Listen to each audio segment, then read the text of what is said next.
शहजाद पूनावाला, जयराम रमेश को मैं कोट कर रहा हूं, ये मेरे शब्द नहीं है। जयराम रमेश कह रहे हैं कि 50 भारतीय युवा रूसी सेना में लड़ रहे हैं, हमारे प्रधानमंत्री चुप क्यों हैं? इसका मतलब यहां पर कुछ है नहीं। देखिए, मैं पहले प्रोफेसर अनवर का जवाब देना चाहता हूँ। हासिल क्या हुआ? मान्यवर, बटी हुई दुनिया में एक लौता ऐसा देश और एक लौता ऐसा नेता बता दीजिए जो यूनाइटेड स्टेट्स में भी बात कर सकता है और रशिया में भी बात कर सकता है, जो इजराइल से भी बात कर सकता है और मिडल ईस्ट से भी बात कर सकता है।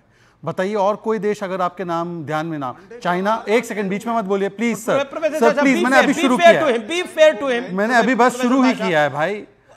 At least give him a minute. Non-aligned movement. नहीं, this is not the way. Amish ji, problem क्या है इस डिबेट का कि हम इनके सारी बातें सुनते हैं भाजपा के बारे में और हमारे Shehzad on screen, Shehzad Poonawalla, it is your time, make your point, क्योंकि सरकार से बहुत सारे सवाल नॉन अलाइन मूवमेंट की याद दिलाना चाहता हूं। ठीक है, नॉन अलाइन मूवमेंट की आपने याद दिलाई, जवाब देंगे। और एक स्ट्रांग पोजीशन रहा है। ओके प्रोफेसर साहब, I got your point sir. मैंने 3-3.5 मिनट, अभी मेरा समय है, इस समय पे मुझे अपनी बात कहने का पूरा अधिकार मिलना चाहिए। बटी हुई दुनिया है जहां पर चाइना रशिया से बात कर सकता है, अमेरिका से नहीं कर सकता है, फ्रांस अमेरिका से कर सकता है, रशिया से नहीं कर सकता है। ऐसे परिस्थितियों में केवल एक भारत है जो दोनों यूनाइटेड स्टेट्स और रशिया से बात कर सकता है, इजराइल और पैलेस्टाइन से बात कर सकता है। वेलकम बैक व्यूअर्स, आप देख रहे हैं देश का सबसे लोकप्रिय और नंबर 1 कार्यक्रम आर पार। इस समय की बहुत बड़ी खबर है और बहुत बड़ी ब्रेकिंग स्टोरी भी मैं की तरफ आगे बढ़ा हूं। फारूक अब्दुल्ला का एक बहुत बड़ा बयान है, विवादित बयान है, पाकिस्तान को लेकर एक बयान दिया है कि अब तो बहुत जल्द युद्ध होगा, लड़ाई होगी और मेरी और आपकी बर्बादी भी होगी। यानी फारूक अब्दुल्ला को लग रहा है कि अगर युद्ध होगा तो भारत की बर्बादी हो जाएगी। फारूक अब्दुल्ला का इस बयान पर मैं पहला रिएक्शन लेता हूं बीजेपी के प्रवक्ता से। Shehzad Poonawalla, your first reaction to this. नहीं, ये स्वाभाविक रिएक्शन है फारूक अब्दुल्ला का। इन्होंने ही कहा था ना कि पाकिस्तान चूड़ियां पहनकर थोड़ी बैठा है। ये पर अगर युद्ध होगा तो हमारी और आपकी बर्बादी होगी। इसका मतलब साफ है कि ये पाकिस्तान कितना बड़ा और विशाल देश है, उससे हमें डरना चाहिए, बातचीत कर लेनी चाहिए। और उन्होंने कहा था कि अभी पाकिस्तान कौन सा, और उन्होंने कहा था कि चीन की सहायता के साथ 370 बहाल करना चाहिए। अब इस पैनल पर भी चीन और पाकिस्तान के साथ हमदर्दी की वकालत लेफ्ट ने की है, परंतु इंडिया अलायंस के बड़े नेता आरजेडी और तीसरे नंबर की तीसरे वाले प्रवक्ता बताए कि इंडिया अलायंस के स्टैंड पर क्या स्टैंड है। तीसरी नंबर की पार्टी है तो स्टैंड लेना, भागना मत इधर उधर। क्या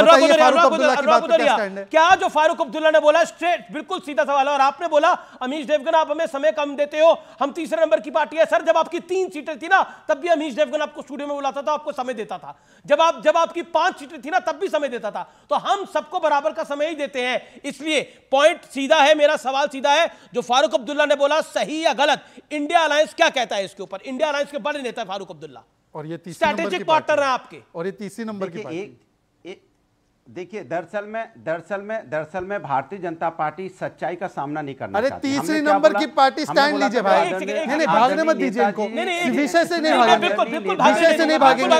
मैं इंटरप्ट करूंगा जब तक विषय पर बोलेंगे, विषय पर बोलिए। बिल्कुल विषय पे बोलेंगे वो, लेकिन आप भी इंटरव्यू न करें। हटाइए इस बदतमीज एंकर को, हटाइए। ये कौन है फर्जी? देखो ऐसा है, सड़क छाप गुंडों की पार्टी से मैं मुंह नहीं लगता। आप तीसरे नंबर की पार्टी है तो आप बोलिए। तीसरे नंबर की पार्टी फारूक अब्दुल्ला पे क्या कहते हैं? फारूक अब्दुल्ला पे क्या बोलते हैं आप? फारूक अब्दुल्ला पर अनुराग भदौरिया, फारूक अब्दुल्ला पर आप क्या बोलते हैं? अरे मुझे बोलने दीजिए भाई। हाँ बोलिए, फारूक अब्दुल्ला पे आप क्या बोलते हैं? 20 सेकंड बोलने दीजिए प्रभु, बोलने दीजिए। हाँ, देखिए, मैंने बोला, जब मैं बात कर रहा था तो आपसे साफ साफ कह रहा, इस देश के अंदर में मैंने कहा ना, हिंदुस्तान बहुत मजबूत हिंदुस्तान है। फारूक अब्दुल्ला पे क्या बोलते हैं? प्यार 140 करोड़ की जनता करती। सुने मेरी बात सुन लीजिए ना। 140 करोड़ इस देश के हिंदुस्तान को प्यार करने वाली जनता है। किसी के कहने सुनने से हिंदुस्तान नहीं चलता है। इतनी हिम्मत नहीं है फारूक अब्दुल्ला को कंडेम करने की, और आप सवाल पूछते हैं कि मोदी को यह करना चाहिए, मोदी को वो करना चाहिए। अरे फारूक अब्दुल्ला को तो कंडेम करिए। अरे ये देश हार जाएगा क्या अगर पाकिस्तान से लड़ाई होगी? मेरा ये बात कैसे कोई बोल सकता है? आखिर सत्ता क्या कर रही है बताइए। सत्ता क्या कर रही है? सत्ता से सवाल पूछूंगा ना मैं। आप कह रहे इससे पूछो, उसका सवाल का जवाब दो, उसका सवाल का जवाब दो। मैं सत्ता पर सवाल पूछूंगा कि सत्ता क्या कर रही है। सत्ता को लगता है अगर कोई गलत है, अगर कोई गलत काम करता है तो जिम्मेदारी सत्ता की होती है। लेफ्टिनेंट जनरल मेरे साथ है, मैं उनका रुख करता हूं। शंकर प्रसाद, फारूक अब्दुल्ला की बात को सुन के को आपको गुस्सा तो आया होगा, शब्द क्या है आपके? देखिए, गुस्से की बात नहीं है, ये एक ऐसी बात है जिस पर कोई क्लियरेंस देने की जरूरत नहीं, कोई क्लैरिटी देने की जरूरत नहीं। 1948 में कौन पिटा, 1965 में कौन पिटा, 1971 में कौन पिटा, 1999 में कारगिल में कौन पिटा? जब हमने बालाकोट पर स्ट्राइक किया, 12 घंटे कर अभिनंदन को डर के मारे क्यों वापस किया पाकिस्तान ने? क्या फारूक अब्दुल्ला समझते हैं कि भारत सेना यहाँ पर पिटने के लिए बैठी है? क्या भारत सेना ने गलवान में चाइनीज के 100 आदमी मार के नहीं दिखाए? आप बात क्या कर रहे हैं कि भारत का बर्बादी हो जाएगी? जब तक ये अमीश, जब तक ये भारत की सेना, आर्मी, नेवी, एयरफोर्स इस धरती पर है तो किसी की हिम्मत नहीं है कि भारत के ऊपर आंख भी उठा के देख सके। जो ये आतंकवाद कर रहे हैं ना, उनका बयान है। और मैं विवेक केवल एक वाक्य। अमीश जी, ये तो राहुल गांधी का बयान है कि अरुणाचल में सेना पिट कर आई। ये तो राहुल गांधी का बयान है सरेंडर कर दिया जमीन। तो आप फारूक अब्दुल्ला को क्यों नंबर 1 की पार्टी, नंबर 3 की पार्टी, सभी की ये लाइन है, इसीलिए विवेक जी एग्री करेंगे। विवेक, फारूक अब्दुल्ला की बात को आप कंडेम करते हैं? आई थिंक जिस स्पिरिट से, बिल्कुल जिस स्पिरिट से प्राइम मिनिस्टर गए हैं, यहाँ पे बीजेपी का प्रवक्ता उस स्पिरिट के बिल्कुल अपोजिट बोल रहा है। प्राइम मिनिस्टर कह रहे हैं प्रधानमंत्री स्पिरिट से गए हैं कि पाकिस्तान भारत को बर्बाद कर देगा। क्या बात कर रहे हैं आप mister Pasha? Do you agree with Farooq Abdullah और you condemn it? Amish ji, loud and clear बोलिएगा, इफ एंड बट नहीं। फारूक अब्दुल्ला जी ने क्या, हाँ, फारूक अब्दुल्ला साहब ने क्या कहा है, किस संदर्भ में कहा है, क्या उनका संदर्भ होगा इसका? सुना नहीं है, इसलिए मैं उस पर कोई प्रतिक्रिया मैं नहीं दूंगा। मैं सिर्फ ये कहना चाहता हूं कि युद्ध, उन्होंने कहा कश्मीर को लेकर मसला है, अब तो लड़ाई होगी और लड़ाई में मेरी और आपकी बर्बादी होगी।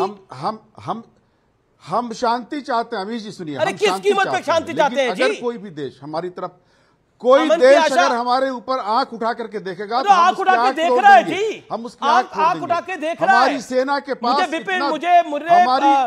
मुझे जनरल बिपिन रावत की बात याद आती है, फॉर्मर सीडीएस पूरे विश्व में शांति चाहते हैं। हम ढाई मोर्चों पर लड़ाई लड़ रहे हैं, हम पूरे विश्व में शांति चाहते हैं।